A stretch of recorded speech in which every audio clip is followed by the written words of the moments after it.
Question number 3rd. In what ways do gases behave differently from liquids?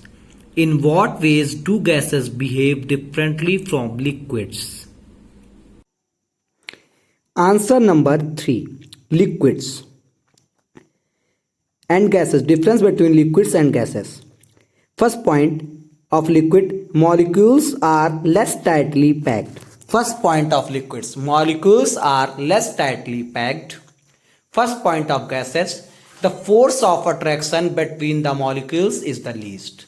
First point of liquids, molecules are less tightly packed, and gases, the force of attraction between the molecules is the least. Second point of liquids, the intermolecular force of attraction is less than that of solids. Second point of liquids, the intermolecular force of attraction is less than that of solids. Second point of gases, the intermolecular space is the largest. The intermolecular space is the largest. Third point of liquids, the molecules can move from one place to another. The molecules can move from one place to another.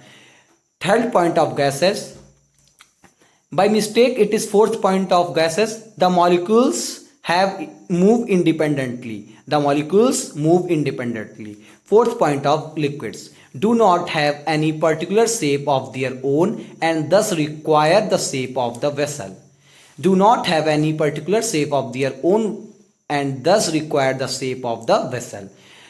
And fourth point of gases by mistake is the third point, neither have a definite shape nor a definite volume. Neither have a definite shape nor a definite volume. Last and fifth point of liquids, a particular quantity of a liquid has a definite volume at a given temperature. A particular quantity of a liquid has a definite volume at a given temperature. And fifth point of gases, worst conductor of heat.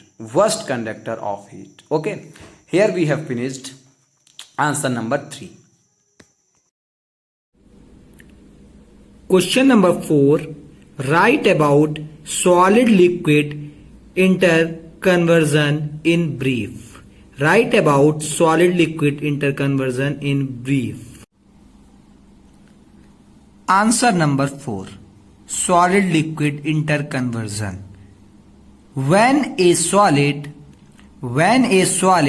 is heated to particular temperature, when a solid is heated to a particular temperature, it changes into liquid.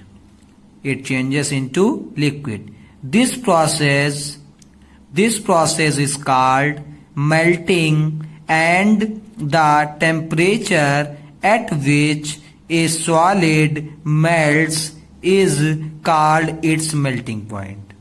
When a solid is heated to a particular temperature, it changes into liquid.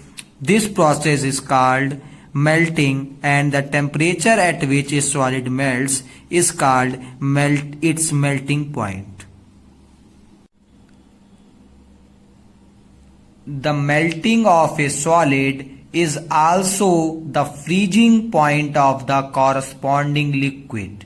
The melting point of a solid is also the freezing point of the corresponding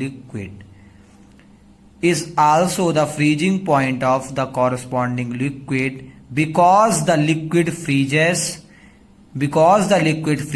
or changes into the solid. If it is cooled below this temperature, for example, the melting point of ice, is 0 degree centigrade. The melting point of ice is 0 degree centigrade, which is also the freezing point of water. A solid coexists with the corresponding liquids. A solid coexists with the corresponding liquid at its melting point, or the freezing point of the liquid.